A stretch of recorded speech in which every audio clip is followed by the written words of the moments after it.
Welcome to SportsBeat KC, the Kansas City Star's daily sports podcast. It's Tuesday, May 19th, and I'm Blair Kerkhoff. Today, Missouri beat writer Souichi Terada and I checked in with Tigers basketball coach Cuonzo Martin. If you recall, Mizzou finished the regular season strong but didn't get to play in the SEC tournament, which was swept up in the COVID-19 cancellations in mid-March. We talk about the season, why the Tigers improved over the final few weeks, what's in store for next season, and other topics like how to implement name, image, and likeness, the ramped-up non-conference schedule, and in subjects I always find interesting these days, what is Cuonzo Martin reading and watching at home? So here we go with Cuonzo Martin and Souichi Terada. All right, so Cuonzo, just to begin with, we want to ask you what life has been like for these last 2 months, 9 weeks, and in this crazy COVID world that we're in. What kind of, just personally for you and your family, how are you? How have you been? And how are you making the adjustments? Well, I'm doing fine. My family's doing well. And also the extension of my family, I mean, my brothers, my sisters, my mom, my wife's side, her family doing well. Of course, the pandemic has caused mass hysteria and also deaths. All that is very unfortunate in our world today. But me personally, I think it's just been good to one, get a peace of mind, to take a step back, but also spend time with family. Yeah, I imagine you have a lot of more time with family. And I've talked to some coaches who, and some people in other sports that just aren't used to being home this time of year. Has that been a sort of maybe a silver lining a little bit to this?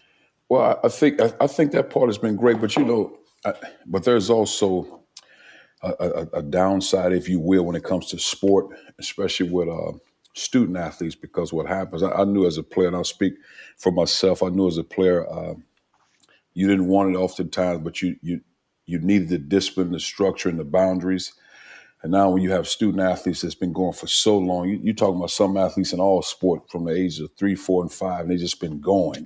And then all of a sudden it stops for a month or two. That is a hard thing to grasp. I guess the first week or two is tough. Then all of a sudden you feel like you got a peace of mind, you got some space, and all of a sudden, where's my structure, my boundaries? I need that. And I think for athletes, you like to be in your environment around other athletes. Iron sharpens iron, the everyday life, even though sometimes you feel like you're an adult, you don't want it, but you need it. Hey, Cuonzo, obviously a couple new transfers here. I do want to focus on Drew a little bit. What was kind of the sell to him? I mean, you already have a couple point guards on the roster, but he's more of a ball handling guy too, point guard. I guess what was kind of the sell for him, especially with kind of your vision and the future of the team for the next season? Well, I think the biggest keys for us in selling him, and I'll say a lot of different things, and hopefully I answer that question, but really in selling him was an opportunity to come play with some quality guys, quality student athletes, guys we feel have a chance to be a really good team, of course, if you're healthy. And obviously you let them know about X Pence and Drew Smith, who are talented guys who played as well as any guard combo down the stretch of you're talking the last 9 games of the season, they're probably the best combo guards down the stretch.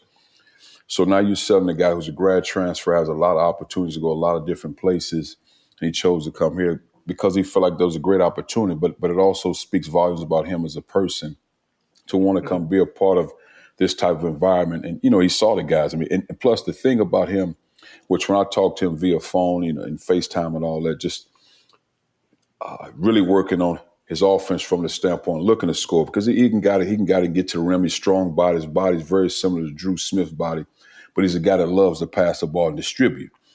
So now with, X and Drew, Drew Smith and X, who guys that can score the ball, you have them on the floor with him along with the other guys that we have. So I just thought it was a great selling point for him to come in and be a part of something, and also him understanding what he's coming into and really embracing that. So it speaks volumes about him.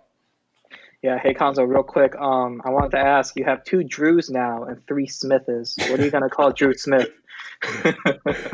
I don't know if it's D1, D2. Who knows? I mean, we'll figure something out. I mean, again, I'm glad to have all those guys on board because I think they exude what we want in the program: character, student athletes, and guys I think want to be successful. Not only just successful athletes, but also have successful lives and successful careers. And talking Ed Chang a little bit, I spoke to him a couple of weeks ago, and obviously everyone's going to look at his shooting, especially after last season, where the ball probably didn't go in as much as you guys wanted it to. But his defense, I mean, it is still a Cuonzo Martin team. I know to see the floor, you have to play defense. I guess, what have you kind of seen from him on that end? He mentioned San Diego State was a good experience for him defensively and everything. I think it was. And now one thing about it, he could shoot the ball. And when we started recruiting him when he was in high school, and we went in a different direction. He went in a different direction. But we recruited him out of high school, knew he's a guy that could shoot the ball, thought he had tremendous potential with good size, good length.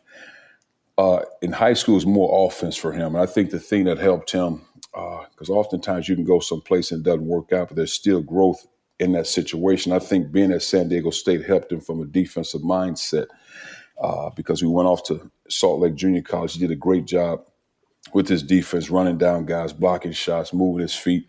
And I think he's one of those guys that will be able to do a lot of things for us defensively. And again, with his ability to make shots, he will stretch the floor wherever he is on the floor. And I think that's a great asset to have. Cuonzo, how about just kind of in the moment addressing the guys that have applied to the NBA draft and what kind of decisions they make, what went into those decisions, and how can you help them? Well, with talks with me, talks with our compliance people, and just really helping those guys understand what they get themselves into. And talking with X even before the season, we felt like this was something that if he played the way he played, especially the way he played down the stretch of the season, he would have an opportunity. At least whether he goes or stays, to have an opportunity to work out with teams, get feedback. Now, in previous cases, it would be feedback, working out with teams and that sort of thing. Well, now it's more Zoom calls with teams, getting a feel for him as a person. And really all they have to go by is film, game film. So we felt like that would be an opportunity for him. Same with Jeremiah Tillman. Of course, Jeremiah didn't play a lot this season due to injury. And then with Mitchell Smith, it was more me communicating with Mitchell Smith because it's something you can do now. And I felt like Mitch being 6'11", a guy that really worked hard down the stretch, defensively, rebounded the basketball. He's a guy that can make three-point shots. He's a guy you could see in the future of playing in the NBA. Now, I don't think Mitch would be a guy that would get drafted right now. But I think he's a guy with more experience on his belt, more professional playing, whether it's international, G League, wherever that is. I think Mitch is a guy, when it's all said and done, would have a chance as he continues to strengthen his body and continue to work on his overall game. Cuonzo, what's kind of the process for you like in keeping in touch with your team and making sure, they're accounted for and everything?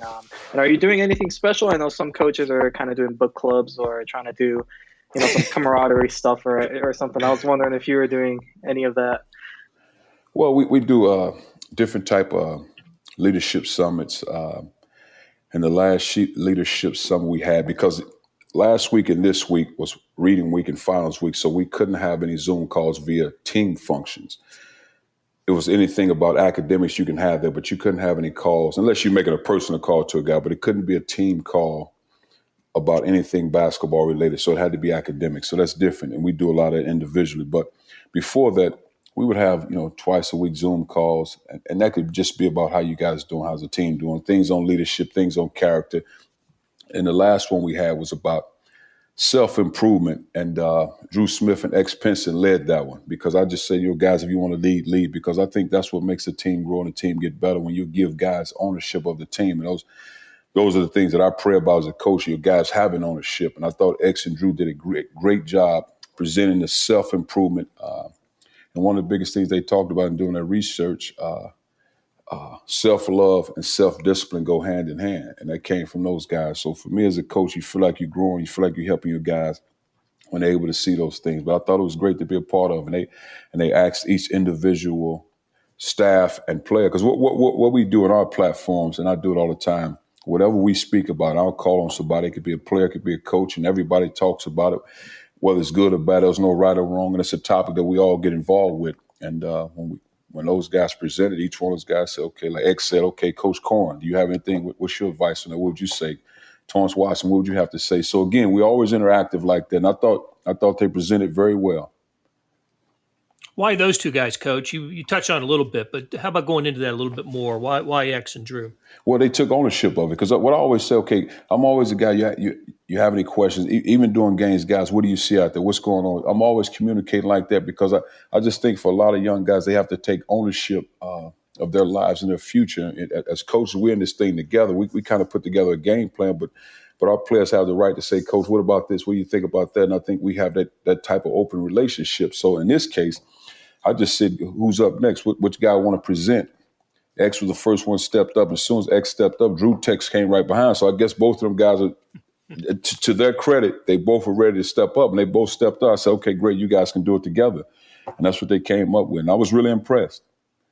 Well, when you speak X and Drew, and I know we're talking a lot about them, but they have a very good complementing play style on the court. But when it comes to kind of their attitude or kind of their, who they are as people, I guess, how do they kind of mesh together, you think? Well, I think what happens, one, oftentimes, and what I've found, even when I was a player, and you a lot of guys struggle with saying another guy's a good player, unless he's clearly a good player. It's easy to say Michael Jordan's good. That's easy. But oftentimes with other guys, it's hard to give credit where it's due. And I think both of those guys recognize that each one of them are good players. And I think they learn from each other, and they love competing against each other. They always you have to break those guys up in practice because, again, if you want to become a better basketball player, I want to go against whoever's perceived the best. And both of them are very talented guys. And the result, when you see down the stretch as we continue to prove as a team, both of those guys were a result of each one of them making each other become better basketball players. And that's what they get along. They're good guys. I mean, it's not a case of I need to get more shots. I need to do this. What we found, though, and it helped me as a coach, X is better at going north and south and scoring the basketball, getting downhill, being aggressive. And you saw that again the last 9 games. You really saw that. Drew's more of a guy, and I've said this before, he's similar to a Jonte Porter, a guy that they'll leave the game. They'll have such an impact on the game. You don't know how many they scored, how many rebounds they had, how many assists, how many steals they had, but they had a major impact on the game. And oftentimes you think they were the leading scorer because of their impact. And that's the type of guy Drew is. It's production. That whatever we need to win the game is production. X more of a guy that can score the ball. Even though he has a lot of flash to his passing, he's really more of a guy that's a scorer.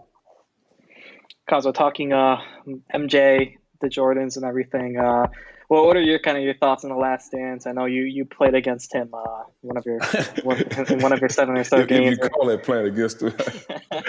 No, I think it's again, I think it's clear, and from the time I was able to really watch it, because I think oftentimes we make discussions on who's the best player of all the time, what era is this and that. It's hard to really answer that, and everybody's opinion, your opinion, whatever you think is fine. There's nothing wrong with that.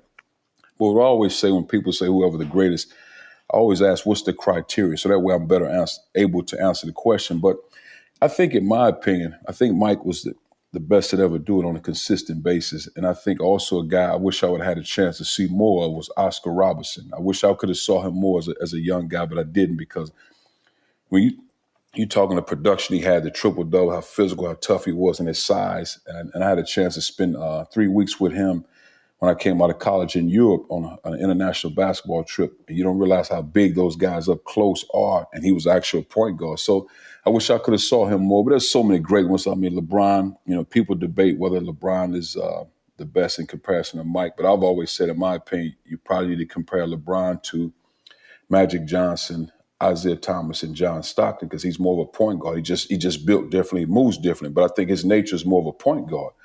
But I just think The Last Dance, I think it's great. I think it's fun for everybody to see. But I think what I try to take away from it, and hopefully young guys that are players and even guys that we're recruiting can see the edge in which those guys played. Not necessarily the physicality, I mean, that was the nature of the game, but the mindset in which those guys prepare and try to win games and how hard they competed. And I think that's something that young guys can really pick up on.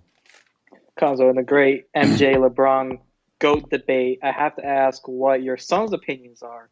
Because a lot of people and folks my age see LeBron and think he's the GOAT just because we grew up watching him. But I'm assuming it's a little different for you. So I just wanted to ask what your sons think about that.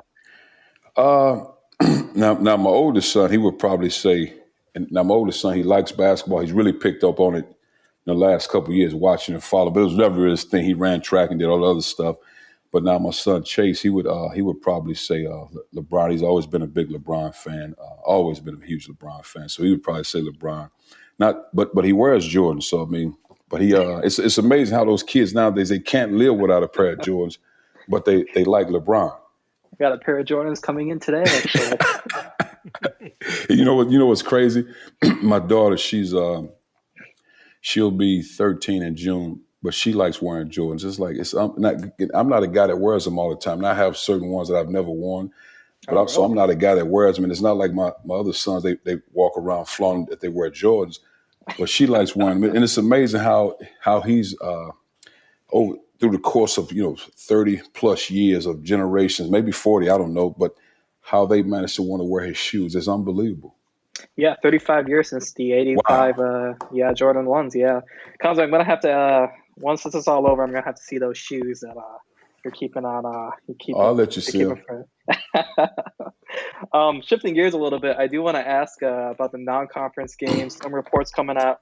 You got you got KU, Illinois already on it, but you got at Missouri State, at Wichita State, you got Utah.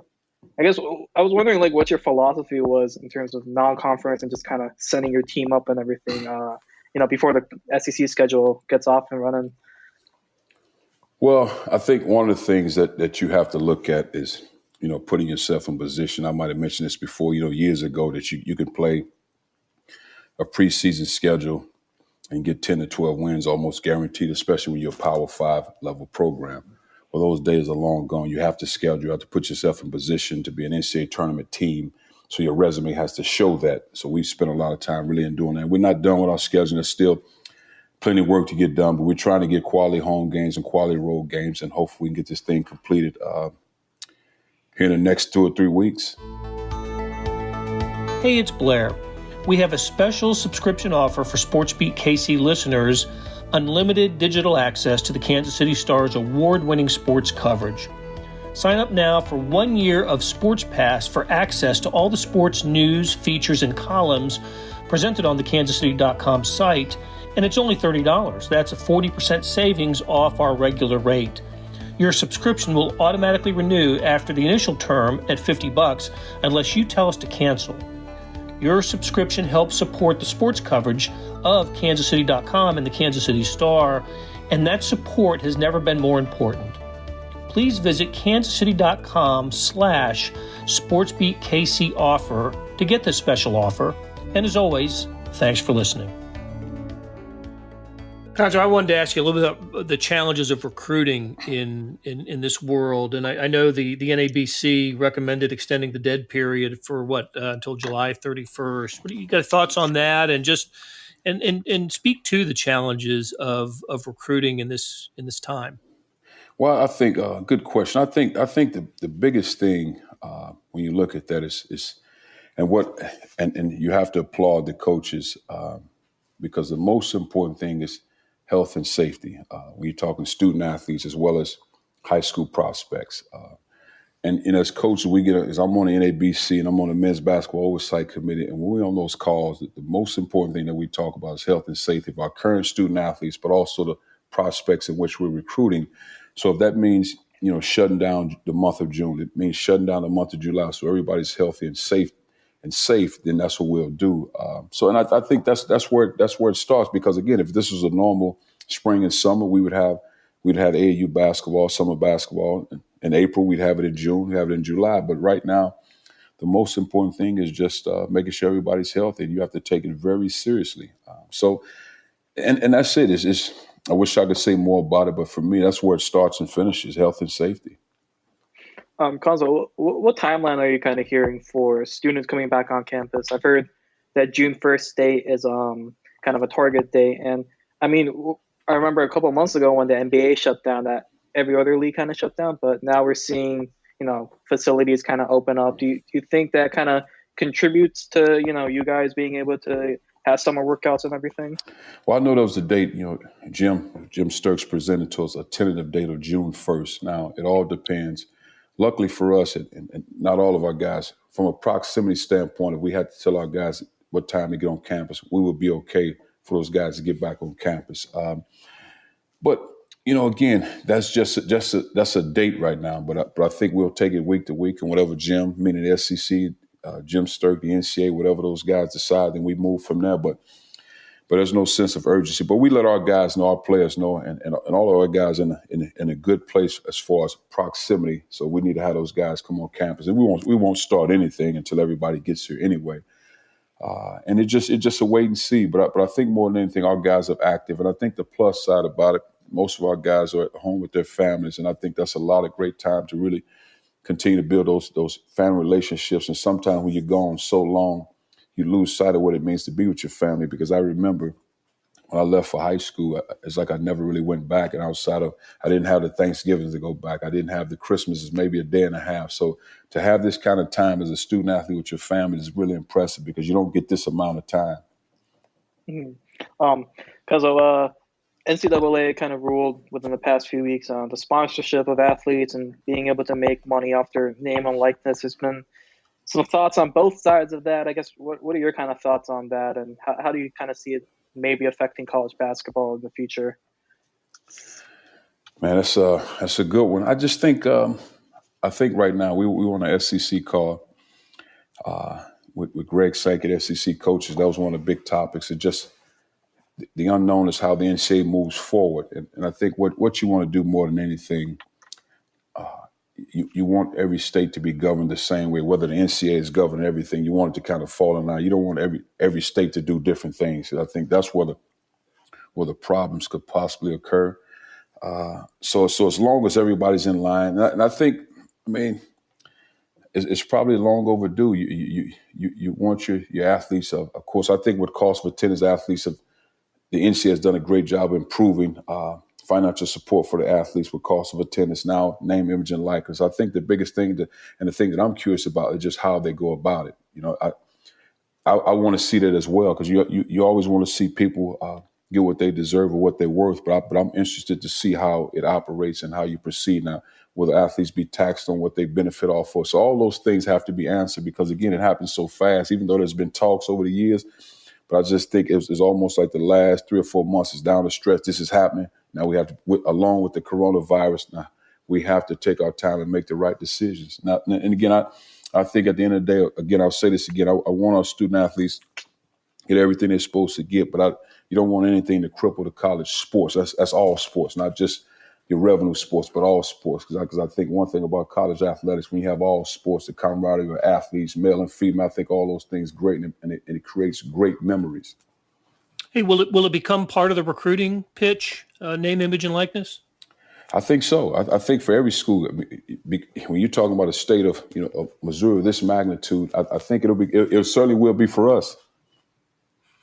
What do you think? What does it look like when it does? Let's say the NCAA, it's not a 50 state 50 rule thing, but it is an NCAA bylaw.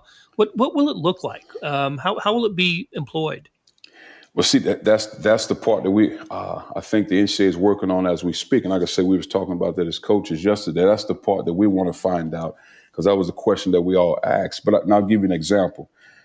One of the things, like say, for example, you take, say, a Michael Porter Jr. Here's a guy, he goes down the court, he dunks the ball, and it gets, 100 to 1 million views. Right. Well, big time dunk and all that. Well, if name, image, and likeness, Mike can't take that image because it has a Mizzou logo on it, a Mizzou branding. He can't take that photo and profit off that photo because of the branding. It would almost have to be Michael Porter Jr. with just a regular shirt on making that move. So you can't profit off the university's name or logo. And I know that sounds strange, but yes. Okay, so the other thing I wanted to find out from you is, have you been able to catch up on any TV binge watching, any good books, or have you caught up in that aspect of your life at all? I will say this. This time has been the best for me, because I've probably read more books in these 8 weeks than I've probably read in the last, I'd say 8 to 10 years, which is crazy at me, because once the season hit, I might be able to get a book. It depends on what the book is. If it's a great book, I can get it out the way in 3 or 4 weeks. But I mean, you're talking about. I'll tell you a book that I think you might like is "Never Split the Difference," and it's negotiating as if your life depended on it by Chris Voss. Never split the difference. What else I read? I'm writing that one down. Yeah, never split the difference. I finished a book by. If you're into business, I finished a book by T.D. Jakes. T.D. Jakes is a bishop out of Dallas, Texas. It's called SOAR, SOAR, and it's basically how you build a company from scratch in today's age. And it's just, I think it's a really good book. And I finished a 7-book series, audio book series with my wife. I don't want to give you that name. I can't give that now. I'll give you that name off the air. I'll give you that one, but I can't I can't give it to you now. It's one that my wife likes, but it's okay. And then I'm finishing up as we speak a book called The Wealth Choice, Success Secrets. The Wealth Choice. That's a good book. But it's been a great time for me, just really reading, getting sound information. And after I finish this Gridiron Genius, I have to finish up Jimmy Dyke's book. So I've just been going and going and going. And I don't know if you guys practice this, and I don't know if it's good or bad, but I've managed to somehow do 2 books at a time, as long as they're different books. Because I take notes with my books. I write stuff down. So I take a lot of notes with them, but as long as they're 2 different books. But I'm not necessarily into a lot of sports books, unless it's about leadership or, some triumphs, some hard times, some struggles. But I'm not necessarily into a lot of sports books like that. I don't need nothing that you already know. I want to know where the struggles came from and how people came out of it. Cuonzo, any TV shows recommendations you have? I'm sure some Mizzou fans would. If they catch you on the street, maybe they'll be like, Cuonzo, that latest season of whatever you're watching. No, okay, we finished off. We binged very hard on Ozark. Okay. Also, there was a TV show called Greenleaf. We finished that one off, and we just finished the 4th season. What else? Let me see. Those are the 2 shows. Now, I can't think of the name of it right now, but it's God, my staff told me about her. She was in the cartel. I can't think of her name, but I'm waiting on the next season to come back out. But that's how it is. It's just all we watch really at home now is CNN when we watch. Not trying to watch much of that because it gets to my stomach watching some of that. So I have to watch it just to keep updated. CNN, maybe ESPN for about 20 minutes just to be updated. And after that, we might catch a movie here and there. But really, it's been a lot of reading and peace of mind and just really family time. That part has really been great. Cuonzo, have you watched Tiger King? I mean, you do coach the Mizzou Tigers. You know that what? laugh tells me you have. Wait! I saw that first episode. I said, I can't take this. This work on your brains. I can't. It was funny. It was funny, crazy, whatever. I mean, I think it was entertaining, kind of weird. All the above. It just, I just feel like with as minimal brain waves as I have, I can't afford to give it that kind of time. I really can't. I need to spend time somewhere else. But I thought it was entertaining. My staff was telling me about it. I just said, and I can't do it right now because for me, when I try to commit to a series and I stick with like for example, I forgot one, Breaking Bad. I've binge watched on Breaking Bad. Now, whenever that came out, it's like it might have been out 10 years ago, but I binge watched on that one. I really like that one. So, because once I commit to, I got about 4 or 5 that I commit to, and I just lock in on. Because I don't, and if I don't do that, then it's more of a movie. Now, I did watch Power.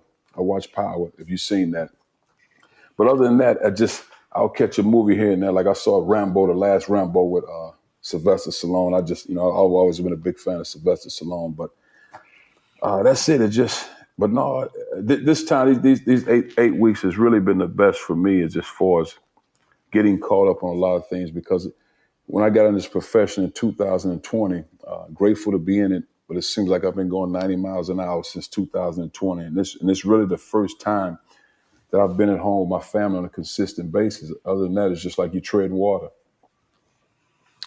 No, I hear you. You're absolutely right. We're all doing doing things that we never thought we had time to do, and we didn't have time to do before now. And grateful for some of these entertainment options that we do have. But I sure do miss sports. How about yourself, Cuonzo? What any particular sport besides your own that you're missing these days? Man, again, I grew up playing baseball. That was my first love. But once I got to high school, it just kind of fizzed out. So I need to get caught up back in the baseball game. But other than that, just it's amazing how what I do, and then when you have kids, then your life becomes whatever they're doing. Like my oldest son, it was track, basketball, volleyball. So that's what it is. And again, you don't really have a lot of time to watch TV. And again, when I was growing up, that's all you had was TV when you're in the house. Well, my kids, they rarely, if ever, watch TV. So it's not really on. They don't have them in their rooms like that. If they do, they'd never come on. So it's like it's YouTube shows on YouTube. So it's just really whatever they're doing, and I enjoy it. Well, we sure do enjoyed talking to you and you're spending this time with us today, Cuonzo. That was fantastic, and look, continued good health and good luck, and we hope to catch up with you again soon. No, thank you guys for having me. That'll do it for today. Thanks to our production staff of Derek Donovan, Savannah Smith, Randy Mason, Beth Welch, Jeff Rosen, and Chris Fickett. Tip of the cap to Souichi Terada for navigating us through the Cuonzo Martin interview. Links to the stories we discussed can be found in the show notes. Hey, earlier in the episode, you heard me talk about the Sports Pass offer. Still stands, and it's a good one, $30 for a year's worth of sports coverage, and that includes the Sports Extra on the e-edition. There are 22 additional pages of national sports coverage today. Well, here's an even better offer. Buy the entire Kansas City Star product. Sports, news, features, commentary, analysis, the whole thing. You get all of the stories written by my talented colleagues, plus additional news, sports, and business coverage. The details can be found at account.kansascity.com/subscribe. That's account.kansascity.com/subscribe. All help is greatly appreciated, and whether it's the Sports Pass or the full subscription, you're supporting our news coverage and helping us deliver products like SportsBeat KC. Thanks for listening.